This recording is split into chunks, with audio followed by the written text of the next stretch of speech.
Good morning, student. Today, my topic related to the Newton law. Newton law third. What say the third law of in the Newton law third? Law of reaction, action and their reactions.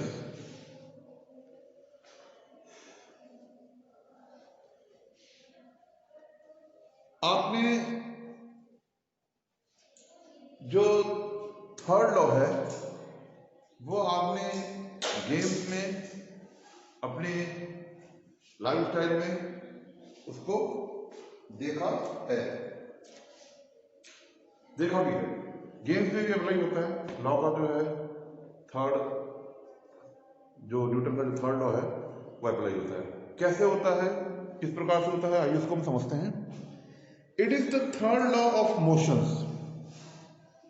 What is the third law of motions? For every action there is always an equal and opposite reaction. कहने का मतलब क्या है कि दो वस्तुओं की, जो दो ऑब्जेक्ट है कि पारस्परिक क्रिया में जो आपस में जो उनकी एक्शन होगा और एक दूसरे पर जितना वो फोर्स, मतलब एक्शन में एक वस्तु जितना फोर्स दूसरी वस्तु पर लगाती है तो दूसरी वस्तु भी अपोजिट डायरेक्शन में, जहां से पहला फोर्स लगा है, उतना ही फोर्स पहले वाले ऑब्जेक्ट पर लगाएंगे। अच्छा, इसमें से किसी एक फोर्स को हम एक्शन कहते हैं और दूसरे फोर्स को हम रिएक्शन कहते हैं।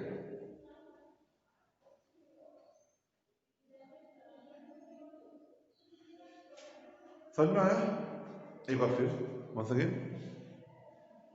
For every action there is always an action and equal and opposite reactions. Suppose हमने जो है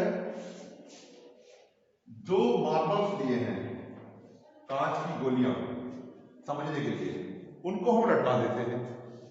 हम सीलिंग पर लटका दिया, ठीक, जैसे भी हमने उसको लटकाया। हमने ए जो मार्बल है इसको हमने थोड़ा सा पुल किया और उसको हमने जो है बी वाले मार्बल की तरफ छोड़ दिया।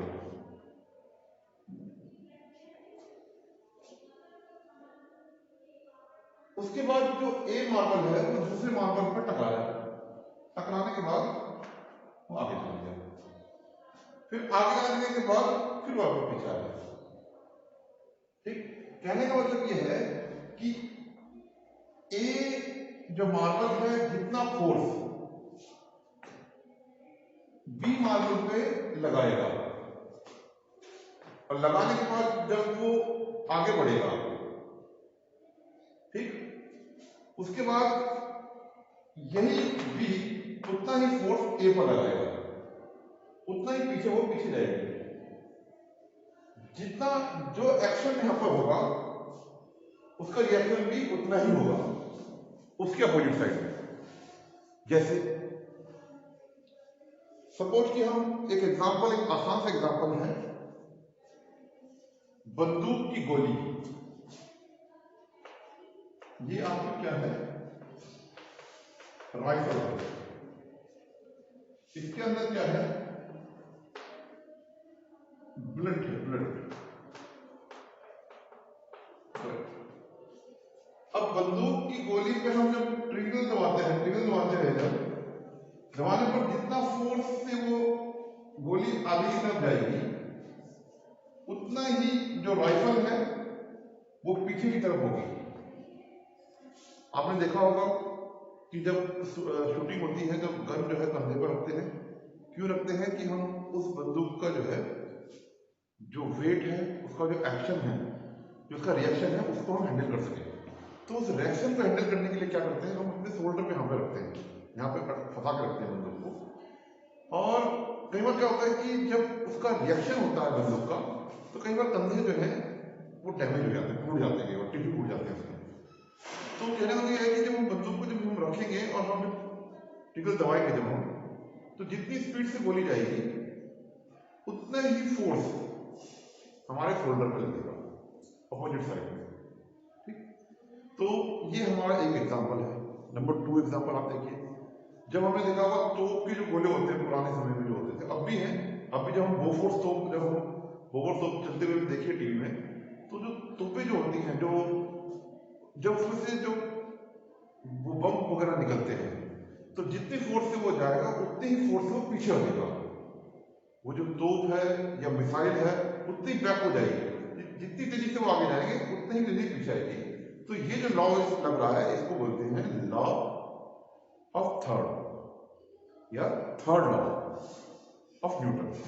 ठीक है, इसको हम बोलते हैं लॉ ऑफ रिएक्शन। एक्शन भी हो रहा है इसमें, और एक्शन के तुरंत बाद जो रिएक्ट हो रहा है, रिएक्शन हो रहा है, वो है एक्शन और रिएक्शन लॉ। ठीक है, अब हम इसमें और भी एग्जांपल समझते हैं, जैसे कि वॉकिंग। जब हम वॉक करते हैं, जब हम चल रहे हैं, ठीक है, हम चल रहे हैं, तो चलने में जो फोर्स हम जमीन को धकेलने में लगा रहे हैं, उसको पीछे हटाने में लगा रहे हैं, उतनी ही स्पीड से हम लोग आगे जा रहे हैं, हम वॉक करके जा रहे हैं। ठीक है, जब पीछे लगा रहे हैं, सपोज कि कोई गीली सतह है, सरफेस, एक वेट सरफेस है, गीला सरफेस है, कीचड़ है वहां पर हम बोलते हैं, तो अगर हम वॉक वहां पे करेंगे तो वॉक कर पाएंगे? नहीं कर पाएंगे, हमारा पैर स्लिप होगा, पैर स्लिप होगा तो हम आगे नहीं बढ़ पाएंगे, आगे नहीं बढ़ पाएंगे तो हम गिर भी जाएंगे, डिसबैलेंस हो जाएंगे। तो क्यों होता है? क्योंकि वहां पर फ्रिक्शन नहीं है, वहां स्लिपिंग मोड ज्यादा है, फ्रिक्शन कम है। ठीक, तो हम गिर जाते हैं। तो इसी तरीके से हम सड़क पर चलने के लिए, ये वॉकिंग एग्जाम्पल है, इसका एग्जाम में करना है आपको।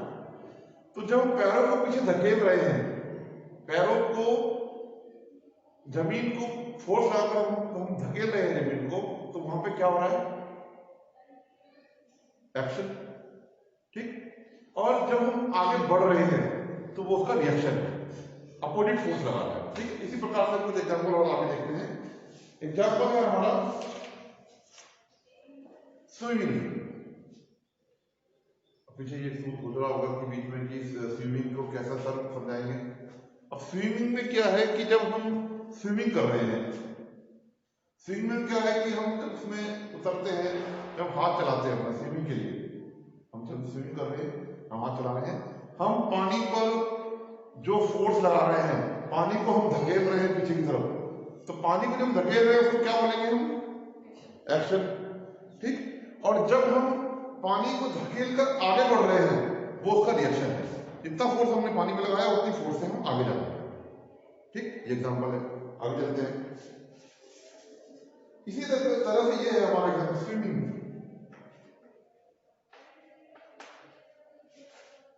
स्विमिंग,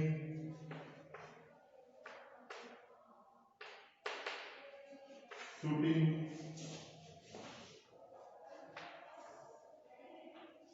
ठीक, ये हमारा क्या था, मैंने बोला था नाउ, एक एग्जांपल आता है इसमें, इसको हम बोलते हैं रोइंग,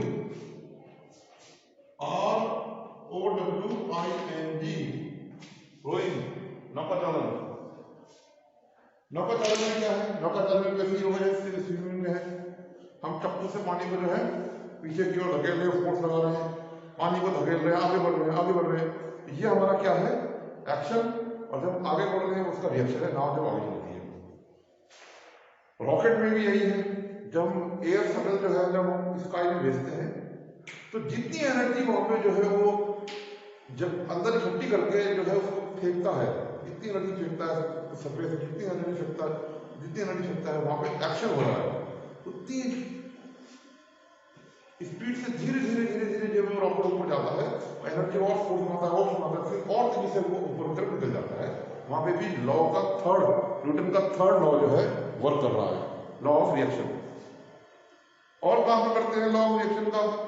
कैसे का नाम एग्जाम्पल है क्रिकेट के मैच में, बैट में जो है बैट लेके खड़ा हुआ है खिलाड़ी, बैट पे जब खड़ा हुआ है, बैट लेके खड़ा हुआ है, जैसे ही बॉल आएगी उस पे जो है उस पे हिट करेगा,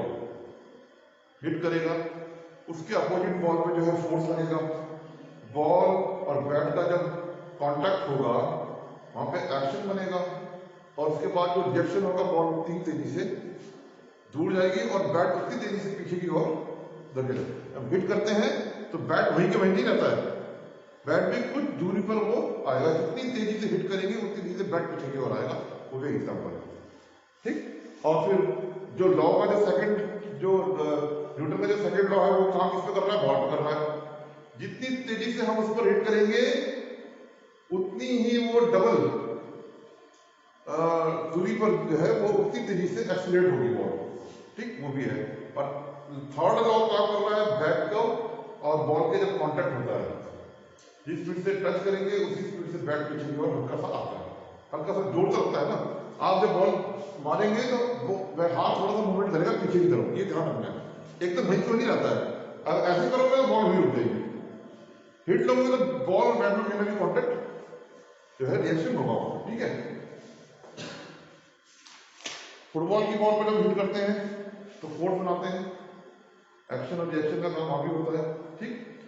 और उसके बाद ड्रिबलिंग, ये एग्जाम्पल जो आसान है वो मैं आपको बताता हूँ। जैसे कि एक तो हाई जंप है, ड्रिबलिंग है, शूटिंग है, वॉकिंग है और स्विमिंग है।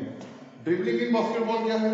जब हम ड्रिबलिंग करते हैं, ठीक, बॉल जमीन पर जब टकराती है या आपस में कांटेक्ट होता है उनका, तो जिस स्पीड से हम बॉल को नीचे की तरफ मारते हैं और जमीन पर टकराकर जब एक्शन बनता है वहां पर, तो जमीन या फिर बॉल, जमीन जो है जो सतह है बॉल पे उतनी तेजी से हिट करेगा और बॉल उतनी रिएक्शन से होगा और ऊपर उठेगा और रिएक्शन उसमें डबल होगा, ठीक है। तो ये भी हमारा एक लॉ का जो है न्यूटन का थर्ड लॉ यहाँ पर काम कर रहा है। हाई जंप में कैसे है? सपोज कि आप किसी बजरी या रेत पर जो है जंप करते हैं तब आप ज्यादा दूर जाते हैं, या बिल्कुल हार्ड सरफेस पे जब पैरों को धकेलते हैं जमीन पर तो तब ज्यादा दूर जाते हैं। जब हम हार्ड सरफेस पे अपोजिट काम करते हैं, जब हार्ड सरफेस पे हम जंप लेते हैं तो हम ज्यादा दूर जाते हैं बजाय रेत के या मिट्टी के। मिट्टी में हम जब जंप मारेंगे तो मिट्टी के अंदर इतनी हार्डनेस नहीं होती है, वहां पे एक्शन ज्यादा प्रॉपर काम नहीं करता है, हम उतनी दूरी पर नहीं जाते हैं, थोड़ी दूर पे जाके हम जंप कर जाते हैं। लेकिन हार्ड सरफेस पे हम जंप करते हैं तो पैरों को जितनी तेजी से हम पटकते हैं उतनी ही तेजी से जब जमीन को हम धकेलते हैं तो जमीन उतनी ही रिएक्शन उसको जंप कराने में हेल्प करता है, ठीक है। तो ये आपका लॉ ऑफ न्यूटन का थर्ड लॉ है, ठीक है, लॉ ऑफ रिएक्शन।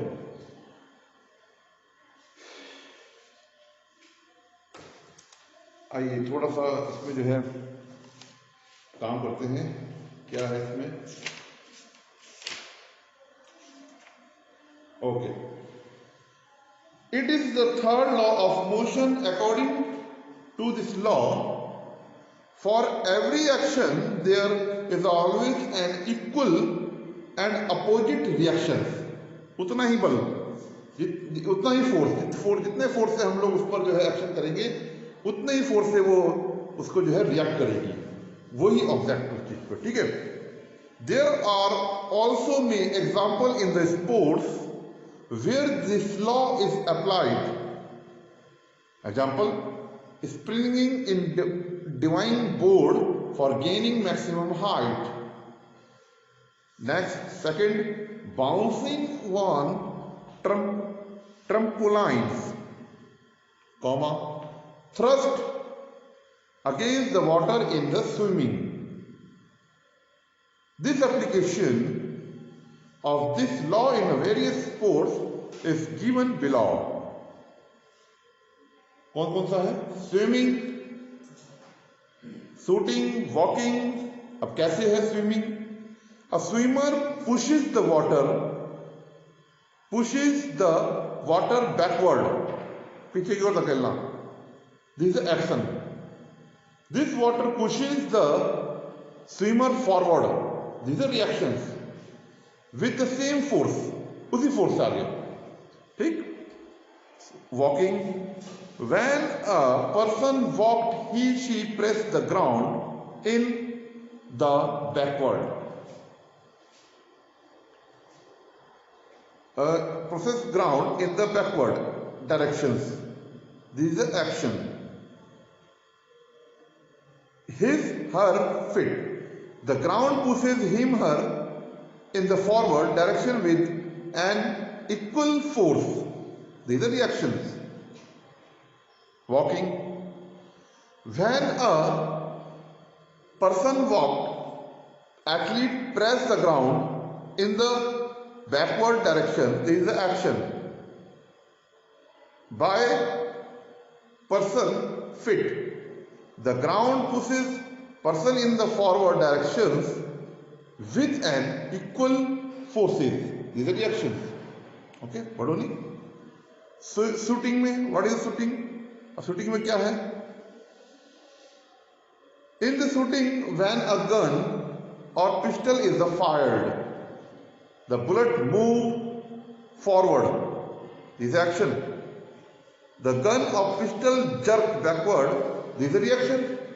Trimali, ठीक है. Dribbling in basketball. When a basketball player dribbles, player exerts forces on the ball and the strike on the floor with the force actions. Then the ball come up with the and equal forces from for the floor. These are reaction. Shrimali समझ में आ रहा है? तबीयत खराब लग रही तुम्हारी? चलो ध्यान रखो है. High jump. A high jumper can jump higher off a solid surface because it opposes player body with as much force as player is able to generate, in contrast to sand of any other unstable surface. Unstable surface का मतलब क्या है? रेत, बालू, मिट्टी. और best surface का मतलब है, ओके सरफेस का मतलब है जैसे कि हार्ड सरफेस. ठीक है, इसका ध्यान रखना. This is the law, Newton law, the law of law of motion, third reaction, law of reaction. Okay student, इसमें क्वेश्चन जो आपके आएंगे एग्जाम में, एग्जाम के क्वेश्चन पे भी हम थोड़ा सा नजर डालते हैं किस प्रकार के क्वेश्चन बनेंगे इस टॉपिक से. Today my topic is complete Newton law and their applications apply in the sports.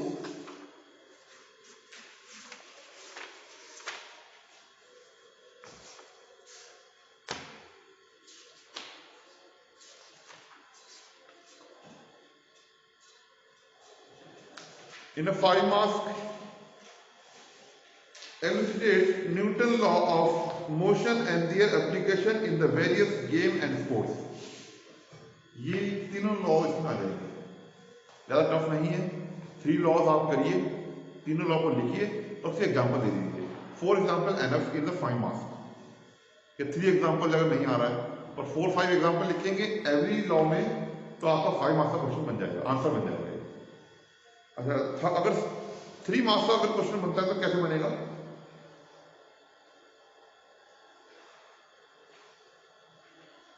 What is the third Newton law of motion and their application in various game and sports? 3 marks. 2 marks का अगर question बनता है या 3 marks का बन जाता है, what is the third law, what is the second law. Example पूछा तो एग्जाम्पल डाल दीजिए, 3 एग्जाम्पल डाल दीजिए. 3 एग्जाम्पल डालेंगे तो 3 मार्क्स. ओके, फटाफट कीजिएगा फिर.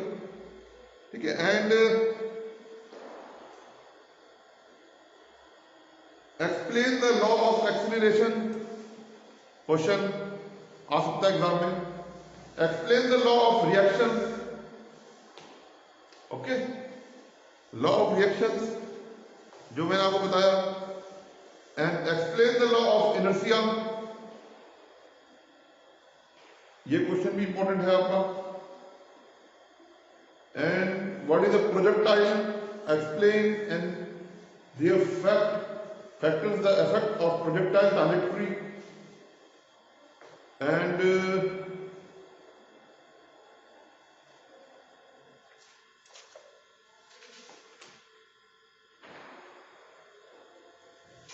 state the law of acceleration, the one mass, state the law of reactions, one mass. So these questions are related to the exam. Okay, student, I will give the assignment 68 today.